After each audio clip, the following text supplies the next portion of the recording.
English में हम कहते हैं इसको फ्रिक्शन फोर्स।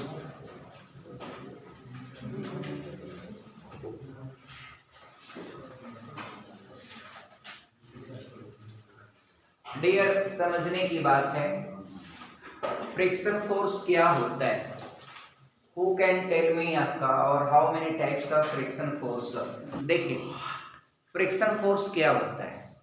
जब कोई चीज, कोई एक दूसरा ऑब्जेक्ट एक अन्य ऑब्जेक्ट पर जब लुढ़कता है, एक ऑब्जेक्ट दूसरे ऑब्जेक्ट पर जब लुढ़कता है, जैसे ये मार्कर है, मेरे हाथ पर ऐसे रोलिंग कर रहा है, लुढ़क रहा है, रोलिंग कर रहा है, तो रोलिंग कर रहा है तो इस ऑब्जेक्ट के सरफेस और मेरे हाथ के सरफेस के बीच एक फोर्स काम कर रहा है जो इसको लुढ़कने से रोकने का काम कर रहा है। मैं यहाँ से लुढ़का रहा हूँ इसको, मैं यहाँ से रोटेट कर रहा हूँ, लेकिन एक ऑब्जेक्ट ऐसा है, अगर मैं इसको कस के पुश करके छोड़ दूँ तो ऐसा नहीं कि हमेशा चलता ही रहेगा, नहीं, एक समय के बाद एक क्या हो जाएगा, धीरे धीरे धीरे धीरे रुक जाएगा।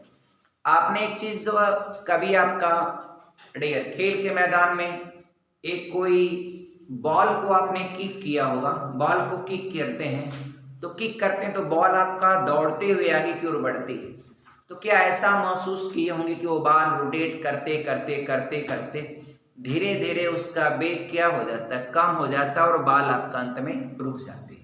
तो क्यों रुकती है, इस चीज को आप थोड़ा सा गौर करिए और आपका अपने मन में विचार करिए कि बॉल क्यों रुकती है। अमन, आप बताएंगे क्या बॉल क्यों रुक जाती है? क्योंकि आपने जो उसको फोर्स दिया है या जो आपने उस पर वर्क किया, एनर्जी प्रोड्यूस किया, वो तो आपने एक बार प्रोड्यूस करके छोड़ दिया, अब आगे की ओर बढ़ रही है, तो जाते जाते वो आपका, अब जब जमीन पर वो रोलिंग करेगा तो जमीन के तल पर उस गेंद के सरफेस पर एक बल काम करेगा जिसको आप कहते हैं क्या, घर्षण बल।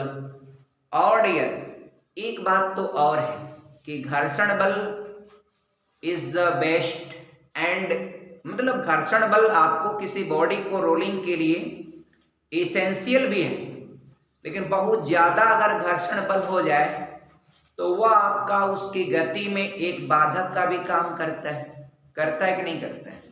ये सड़क बहुत खुरदरी हो वो भी आपको अनुकूल नहीं होगा, साइकिल चलाएंगे तो प्रॉब्लम महसूस करेंगे। और सड़क इतनी मेहनत चिकनी हो जाए कि एकदम आपका शीशे की सड़क अब चलाएंगे, आवश्यक घर्षण बल ना दिया तो घर्षण बल डियर यानी फ्रिक्शन फोर्स चाहिए ही चाहिए। तो एक क्वेश्चन ये पूछा था कि आप ट्रेन में बैठे, और एक बार पीसेस का भी क्वेश्चन की मैं चर्चा करता हूं, बताइएगा। तो अगर आप ट्रेन में बैठे और ट्रेन में आप फ्रीली बैठे हैं, ट्रेन स्टेशन पर स्टॉप पोजीशन में है और अचानक ट्रेन चली, आप पीछे की ओर लुढ़क गए, उसको बोलते हैं लुढ़क जाना ना। तो ट्रेन अचानक चली, आप पीछे की ओर लुढ़क गए, तो डियर तो ये बताइए आपका कि इसमें मैं सिंपल पूछूं कि ये गति का जड़त्व है या स्थिति का जड़त्व है? अंशिका क्या आंसर देना पसंद करेंगे आप? गति का जड़त्व है कि स्थिति का जड़त्व है? हाँ, ये आपका इनर्शिया पोजीशन होगा। क्यों सिप्रा आप अप्रूवल दे रहे हैं इस चीज का आंसर का? वह स्थिति का जड़त्व है क्योंकि बॉडी आपका इन इक्विलिब्रियम पोजीशन साम्यावस्था में है, अचानक गति देंगे तो गति तो आप ट्रेन पर दिए, बॉडी पर तो दिए नहीं, बॉडी आपका कसी तो है नहीं, अटैच तो है नहीं स्प्रिंग नट बोल्ट से, तो डेफिनेटली आपका गति तो ट्रेन को न दिया आपने, तो बॉडी गिरेगी पीछे की ओर। चलिए छोड़िए उसको, हटाइए। दूसरा एक क्वेश्चन है कि ट्रेन में आप बैठते हैं या कोई भी गाड़ी में बैठते हैं, बस से उतरते हैं, बस थोड़ा थोड़ा चल रही है, हल्का हल्का चल रही, स्लो हुआ, आप सीढ़ी से उतरे, उतरे तो कभी आपका अपोजिट डायरेक्शन में मत मुड़ जाइए, यानी कि बस इधर को चल रही है और आप उतरते ही आपका इधर को मुड़ गए, आप पीछे की ओर क्या हो जाएंगे, गिर जाएंगे। आप बस की ही दिशा में अगर रोटेट कर रही है बस तो उसी दिशा में उतर करके थोड़ा सा ऐसे आपका 2 कदम मूवमेंट करके आप उतरिए तो आपको गिरने के कोई चांसेस नहीं रहेंगे, क्योंकि आपकी बॉडी बस की ही दिशा में क्या है, गतिमान है। तो कोई भी ऑब्जेक्ट है, अब चलिए आपका गति का जड़त्व की बात बताएं। कभी आप बाइक पर बैठे या कोई कार में बैठे और कार को जब ड्राइवर ब्रेक लगाता है, आप तुरंत आपका क्या होता है, अचानक आपका इधर झुक जाते हैं, तुरंत आगे की ओर झुकेंगे। जब वो ब्रेक लगाएगा आप तुरंत आगे की ओर झुकेंगे। तो रीजन होता है, अब यहां पर कौन सा जड़त्व है, तो गति का जड़त्व है, क्योंकि कार आपका गतिमान है। ब्रेक कार पर दिए हैं, व्यक्ति पर तो दिए नहीं, और कार में बैठा हुआ व्यक्ति का वेग आपका कार के वेग के क्या होता है, बराबर होता है। तो जब उसको ब्रेक देंगे ना, तो कार को ना ब्रेक दिया है, व्यक्ति को ब्रेक दिया नहीं, व्यक्ति तो फ्री है, कोई कसा भी नहीं है, तो क्या होगा, वह तुरंत आपका आगे की ओर जाएगा, उसी वेग से जाएगा। मगर व्यक्ति अपने आप को थोड़ा कंट्रोल करता है, अपने को बचाता है। यही आपका फंक्शन होता है सीट बेल्ट का।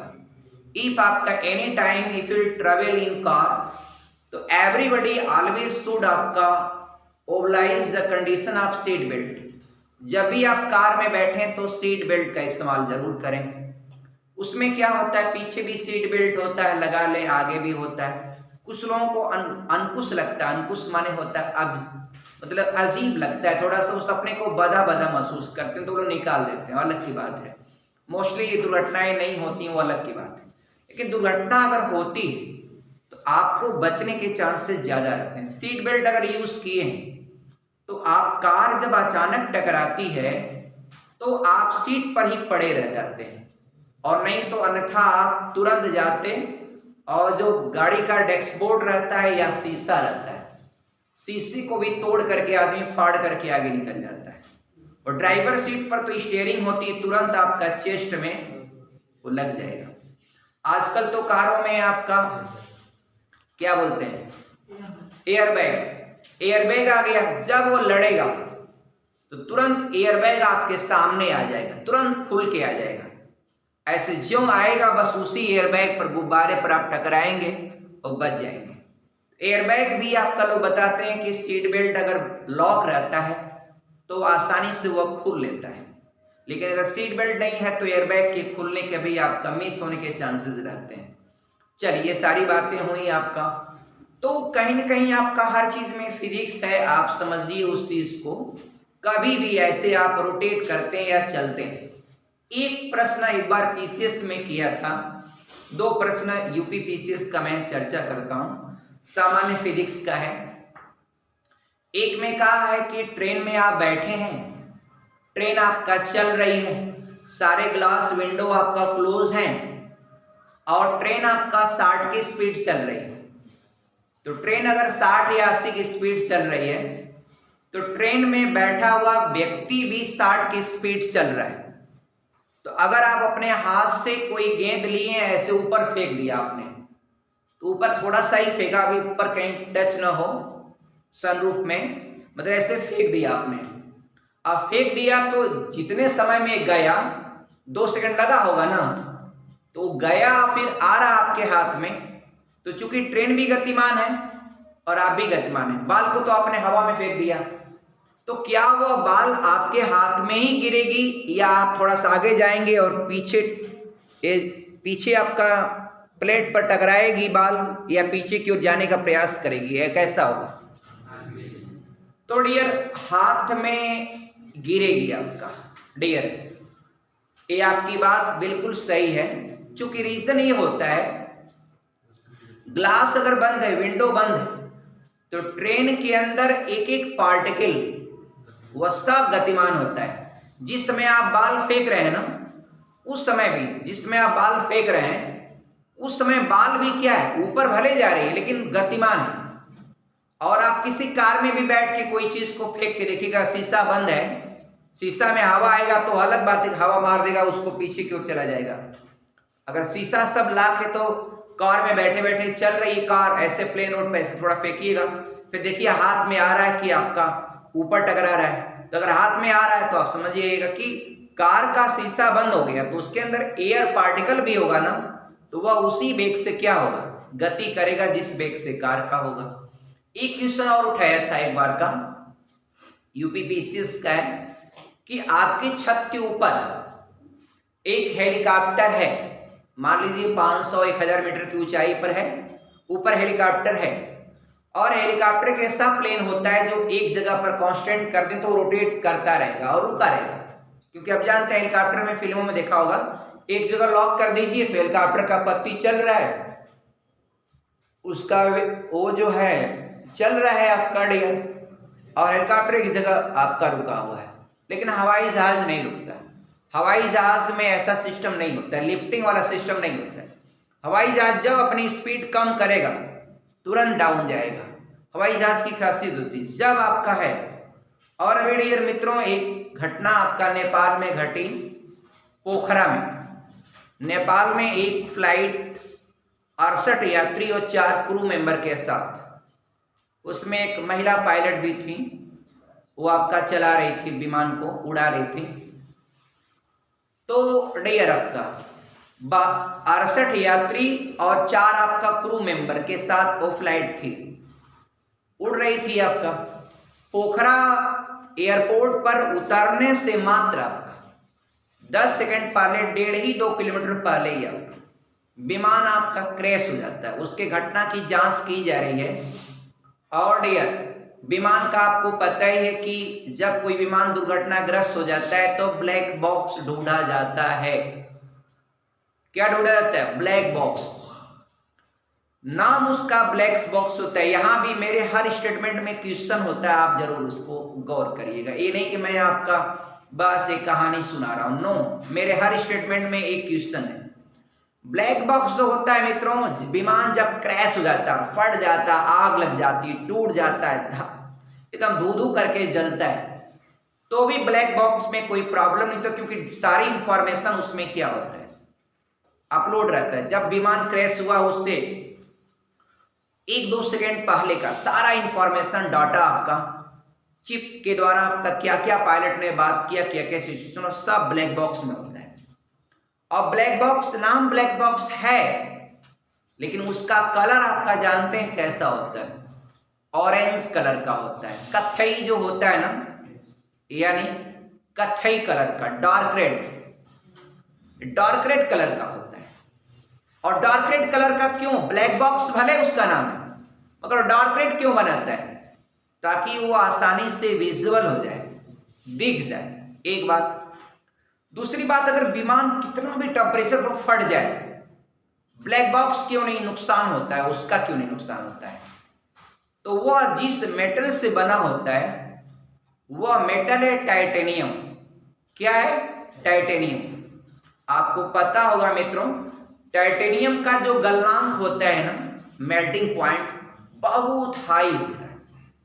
बहुत हाई टेम्परेचर पर भी आपका टाइटेनियम की अगर बॉडी है तो उस पर कितना भी आपका ब्लास्ट होगा वो फटेगी नहीं। जो बाइडेन की जो कार है, अमेरिका के राष्ट्रपति हैं, उनका जो कार है, उस कार का जो सारे चद्दर लगे हुए हैं, कार के नीचे का, साइड का, सब टाइटेनियम का है। इतनी मोटी मोटी चद्दर होती, कितना भी आपका बड़े बड़े आपका ब्लास्ट नीचे से करा दिए जाए, वह चद्दर कहीं फटेगी नहीं। इसलिए आपका वीवीआईपी की जो कार बनती है उसकी बॉडी में टाइटेनियम यूज किया जाता है, क्योंकि टाइटेनियम हाई मेल्टिंग पॉइंट पर भी वह फटता नहीं। तो ये ब्लैक बॉक्स जो होता है, 2 चीजें आप जान लीजिए, ऑरेंज कलर का होता है और दूसरा वह टाइटेनियम का होता है। ये कई बार पूछा हुआ कि ब्लैक बॉक्स किस चीज का बना होता है, तो टाइटेनियम का बना होता है। टाइटेनियम एक मेटल होता है, उससे बना होता है, पूरी तरह से पैक होता है, वायर से कनेक्ट करके डाटा इंफॉर्मेशन इंस्टॉल होता है, बस खत्म, खोजा जाएगा, उससे जांच शुरू हो जाएगी। तो अभी नेपाल में जो दुर्घटना हुआ आपका मित्रों, दुख की बात है कि हमारे देश के भी आपका कुछ लोगों का डेथ हुआ। गाजीपुर जिले के 4 लोग थे, वह घूमने गए थे नेपाल से काठमांडू, और काठमांडू से आपका पोखरा की उड़ान पर वो लोग भी थे। दुख इस बात का है कि हमारे आपका पास के पड़ोसी जनपद के आपका 4 युवक की डेथ हुई। आपका बड़े दुख की बात है, हमारी संवेदनाएं उनके परिवार के साथ हैं, उनके बच्चे भी थे कई लोगों के। तो डियर अब तो दुर्घटना को कौन जानता है आपका, जस्ट विमान को लैंड होने, पोखरा से लैंड होने से थोड़ा सा पहले नेपाल में मित्रों 28 कितना आपका ऐसे ही बता रहा था कितनी दुर्घटनाएं अब तक हो चुकी हैं। नेपाल में विमान दुर्घटनाएं ज्यादा होती हैं मित्रों, रीजन है कि वो पहाड़ी एरिया है, पहाड़ी से आकर टकरा जाता है विमान आपका, मौसम थोड़ा मोड़ा खराब होगा, पहाड़ी से टकरा गया होगा, कई रीजन उसके निकल के आ रहे हैं कि विमान भी एक तो पुराना था, दूसरा पहाड़ी से टकराया, पहाड़, मौसम की खराबी, 2-3 चीजें हैं उसमें। अब क्या बातें हैं और जांच के बाद ही आपका खुल के आएंगे, हम आपको बात करेंगे। अब आपका वापस लेके चलते हैं फ्रिक्शन फोर्स आपका, डियर समझने की बात है, बहुत मजेदार टॉपिक है। पहले तो ये है कि फ्रिक्शन फोर्स आपका इज बेसिकली 2 टाइप्स। एक आपका होता है डियर स्थैतिक घर्षण बल आपका है, इंटरमीडिएट फिजिक्स में आपको सब मिल जाएगा। स्थैतिक घर्षण बल, घर्षण बल होता है, और एक मित्रों होता है गतिक घर्षण बल, गतिक घर्षण बल, गतिक घर्षण बल। अब दोनों में क्या डिफरेंस होता है मैं इजीली बता देता हूं आपका dear. Static friction, static friction, frictional force, इसका होता है डायनेमिक फ्रिक्शनल फोर्स। मित्रों आपको बताना है, और एक मैं लास्ट में फिर डिफाइन करूंगा कि लिमिटिंग फ्रिक्शन फोर्स क्या है। लिमिटिंग फ्रिक्शन फोर्स क्या है, फ्रिक्शन फोर्स क्या है, मैं सब आपको याद करा दूंगा इसी क्लास में। इसको इन हिंदी भी कॉल्ड आपका सीमांत घर्षण बल, यह आपका सीमांत घर्षण बल। अब समझने की बात क्या है जरा समझिए, स्थैतिक क्या होता है, डायनेमिक क्या होता है। जब कोई बॉडी आपका रुकी हुई स्टॉप है, और स्टॉप है और दूसरी चीज है, दूसरा ऑब्जेक्ट है जो चलने का प्रयास कर रहा है, तो शुरुआत के दौरान जब बॉडी स्थित पोजीशन में असंपर्क तलों के बीच जो घर्षण बल लग रहा है वो आपका क्या होता है, स्थैतिक घर्षण बल होता है। या स्थिति के दौरान जब कोई बॉडी स्थित स्टेबल पोजीशन में है, उस दौरान दो बॉडी के संपर्क तलों के बीच लगने वाला जो घर्षण बल होता है वह स्थैतिक होता है। लेकिन अगर जो बॉडी गति अवस्था में है और गति अवस्था में रोटेट कर रही है, उस दौरान संपर्क तलों के बीच जो बल लगता है घर्षण, वो आपका गति घर्षण बल होता है। मित्रों स्थैतिक घर्षण बल हमेशा डायनेमिक फ्रिक्शन फोर्स से ज्यादा होता है। कभी आप महसूस करेंगे कि कभी आप साइकिल से चल रहे हैं, चला रहे हैं, और किसी को बैठना है, तो आप कहते हैं रुको थोड़ा सा साइकिल को रोटेट करने दो, तब बैठ जाना जम करके, कॉमन ऐसे बोलते हैं। रीजन होता है कि जब साइकिल रुकी हुई और आप बल लगाते हैं पॉडल पर, तो ज्यों बल लगाएंगे आप तो घर्षण बल भी बढ़ेगा, और लगाएंगे और बढ़ेगा, और लगाएंगे और बढ़ेगा। लेकिन जो घर्षण बल है उसका एक मैक्सिमम लिमिट होता है, आप उससे ज्यादा बल लगाएंगे तो वो नहीं बढ़ेगा, आपकी गाड़ी क्या होती, चल पड़ती। तो जब बॉडी आपकी स्टार्ट होने वाली है और उस दौरान स्थैतिक घर्षण बल का जो मैक्सिमम वैल्यू होता है ना, वही आपका लिमिटिंग फ्रिक्शन फोर्स सीमांत घर्षण बल होता है।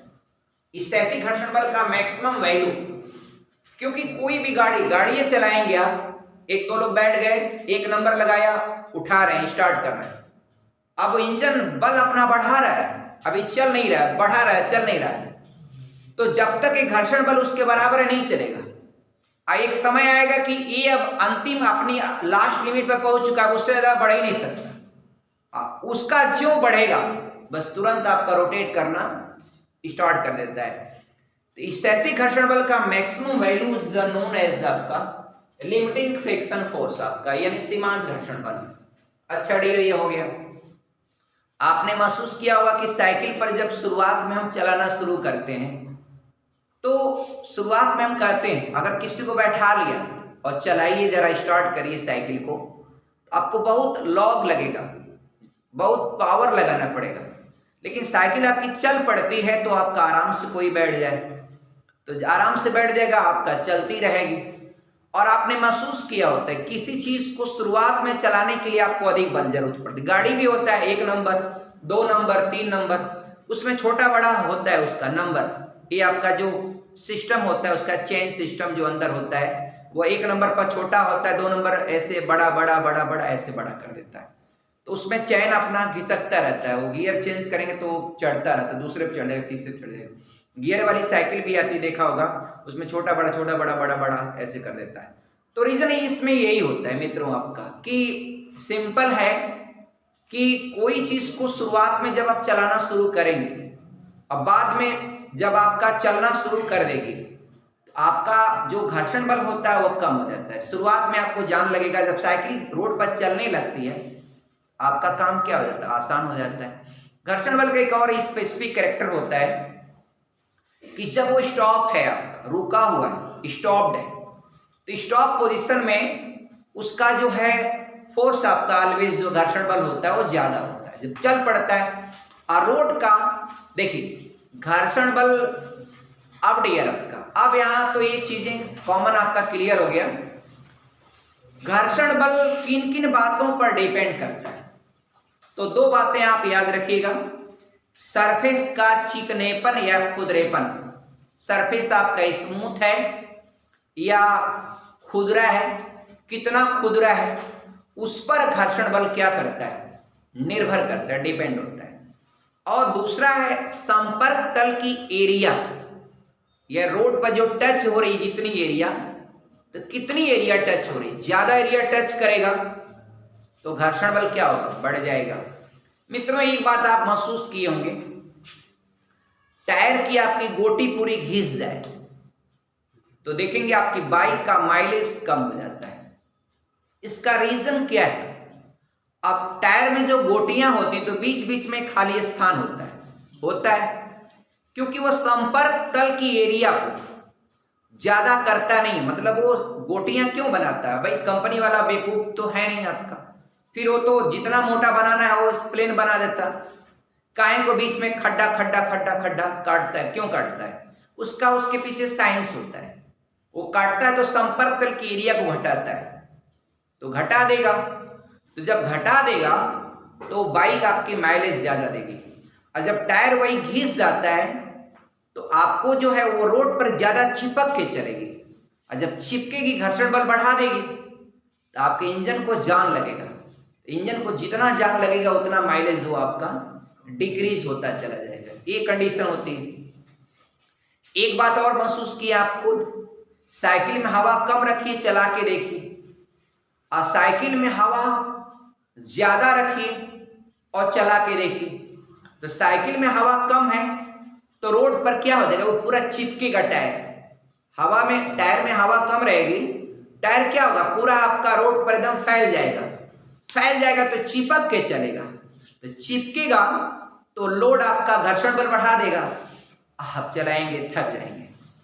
और वही हवा में खूब टाइट हवा कर देंगे तो संपर्क तल का जो एरिया है वो कम कर देगा, बहुत थोड़ा थोड़ा टच होगा, आपका फटाफट दौड़ेगा। मित्रों आप महसूस किए होंगे कभी, एक वो साइकिल होती है जिसका टायर अंगूठा इतना मोटा होता है, रेसर सब चलाते हैं, इतना कितना अंगूठा इतना मोटा ही होता है, कितना अंगूठा इतना मोटा होता है उसका टायर, वो देखा होगा इतना तेज भागती है, गजब तेज भागती है। और साइकिल चलाने का एक और स्टाइल, एकदम साइकिल का जो रेसर होते हैं वो एकदम पूरा ऐसे झुक जाते हैं, ऐसे आप, यही एक्शन होता है, ऐसे आप ऐसे सीधा ऐसे नहीं, आपका वो पूरा अपने बॉडी को क्या करते हैं, पूरा एकदम ऐसे ही हो जाते हैं, ऐसे हो जाते हैं, जो कहीं साइकिलों की रेस होती है ऐसे। चूंकि रीजन होता है वहां पर तो ये होता है अपने बॉडी का शेप जितना आप फैलाएंगे वायु आपको क्या करेगा, वह रोकेगा, तो जितना रोकेगा आपकी स्पीड कम होगी। अपने किसी भी गाड़ी को कार कंपनी बनाती है, उसका शेप फ्रंट का आगे नुकीला ये ऐसे जो सारे शेप बनते हैं वो सब उसके पीछे सब फिजिक्स होता है। कितना आसानी से हवा को सक करके पीछे क्रॉस कर दे रहा है, ऑब्जेक्ट को रोक नहीं रहा है, आसानी से तेजी से वो चलेगा। देखा होगा आपने वैगनार गाड़ी है, वैगनार की सिचुएशन अलग होती है, और वहीं पर आपका जो सेडान कारें हैं जो पूरा आपका एकदम झुकी हुई हैं और एकदम हवा की तरह कट, वो आसानी से बहुत तेज आपका चलाने में आपका मदद मिलती है। और बड़ी गाड़ियां चलने को तो मैंने बस भी स्पीड चला लेते हैं, लेकिन बस की मजबूरी है, केबिन बनाना है, फ्रंट बनाना है, मजबूरी होता है। लेकिन आपका हैवी वाहन है, लो स्पीड भी चलते हैं, वो सब कंडीशन होता है। तो डियर हर चीज में आप समझिएगा, आप देखे होंगे कोई भी गाड़ी माइलेज कम दे रही ज्यादातर। एक प्लेटना गाड़ी है, बजाज की बनती है प्लेटना, उसका टायर जो नई नई गाड़ियां प्लेटना की आती है, टायर इतना पतला कर देता है रोड पर। और वहीं आपका पल्सर गाड़ी उसी बजाज की, उसका टायर एकदम चौड़ा कर देगा। तो पल्सर का टायर चौड़ा कर देगा, बैलेंस खूब रहेगा। अपाची का टायर चौड़ा कर देता है, बैलेंस खूब रहता है, लेकिन वो माइलेज ज्यादा नहीं देता, क्योंकि रोड पर वो चिपक के चलेगा। वो टायर चौड़ा होगा तो पूरा रोड पर बैठेगा, तो गाड़ी बैलेंस रहेगी। प्लेटना है, एक वो अमरूद रोड फेंक दीजिए आपका, अगर उस पर चढ़ गई तो फिर पता नहीं किधर मुड़ेगी, कोई गारंटी नहीं। और वहीं पल्सर है, अपाची है, और वो भी अगले टायर की बात, अगला टायर जो होता है मित्रों, आपने देखा होगा कोई चीज पिछले टायर पर चढ़ता है तो उतना आपका नुकसान नहीं होता है। अगले टायर से कोई चीज ऑब्जेक्ट टकराता है या किसी चीज पर चढ़ता है, तुरंत डिसबिल। एक तो टायर आपका क्या होता है, अगला टायर किसी भी गाड़ी का और पिछले की तुलना में आपका पतला बनाता है। आप देखिए कोई भी गाड़ी का अगला टायर पिछला टायर दोनों में डिफरेंस होता है, रीजन होता है, इसके पीछे साइंटिफिक आपका रीजन है। तो कोई भी टायर आपका चौड़ा, स्कॉर्पियो है टायर चौड़ा बनाती कंपनी, जितनी भी बड़ी बड़ी गाड़ियां हैं, फॉर्च्यूनर है टायर चौड़ा बनाता है। तो वो रोडों पर बहुत चिपक कर चलती है, वहां माइलेज की बात नहीं, वहां बैलेंसिंग की बात होती है रोड पर आपका। और जो टायर रोड पर ज्यादा चिपकेगा नहीं, उसकी बैलेंसिंग अच्छी नहीं रहेगी, लेकिन माइलेज आपका बढ़ जाता है। आजकल नई नई जो गाड़ियां जो माइलेज बढ़ा रही हैं आपका, एक तो उसका मास कम कर दिया है, गाड़ियां बिल्कुल हल्की बना रहा है कंपनी, एकदम हल्की बना रहा है।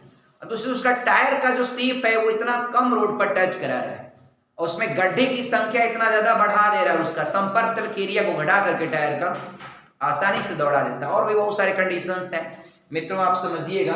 आगे बढ़ते हैं, कुछ नई चीजें इसमें लेते हैं, ध्यान समझिएगा आसानी से। बस ये है कि मेथड टू रिड्यूस फ्रिक्शन, घर्षण बल हम कम कैसे करेंगे।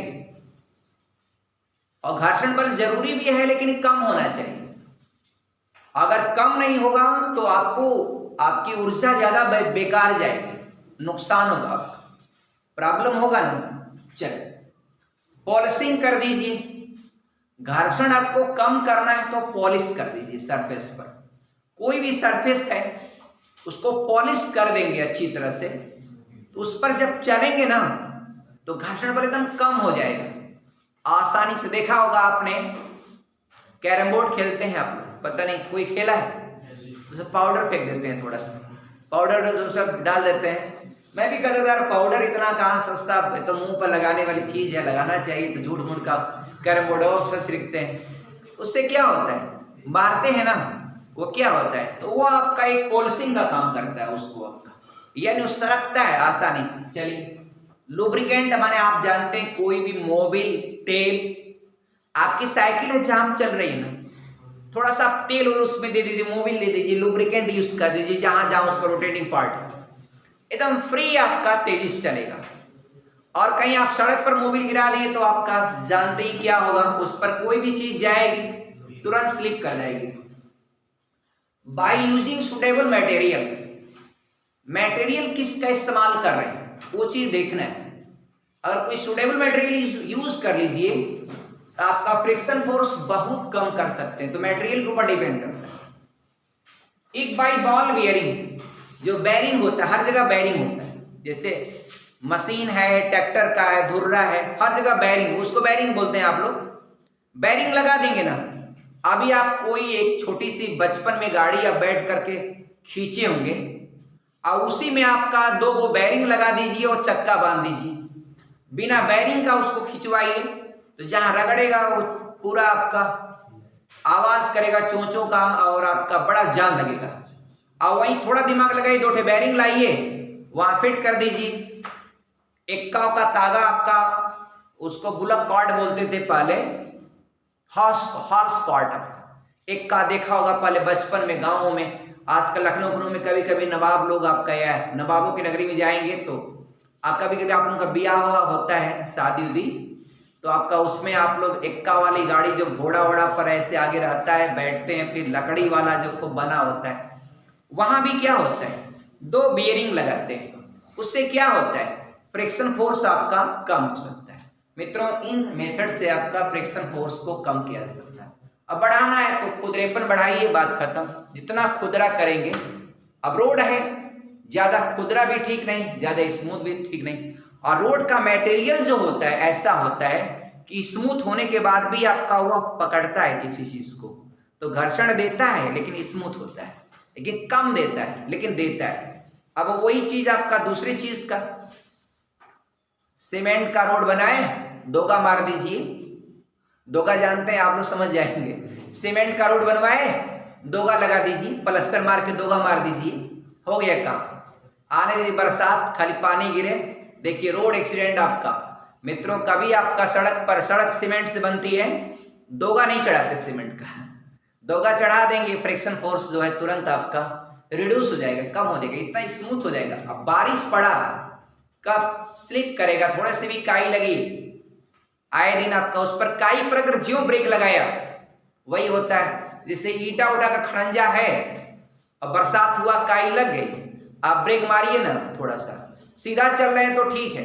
बरसात में देखिए गाड़ियां लोग स्लो चलाते हैं, लेकिन टर्निंग पर है और टर्निंग पर आपने ब्रेक लगा दिया, स्पीड क्या करेगा, आवश्यक घर्षण बल उसको प्रदान नहीं कर पाता है। मित्रों, इस साइंस की क्लास में बस आज की क्लास में इतना। जय हिंद, थैंक्स।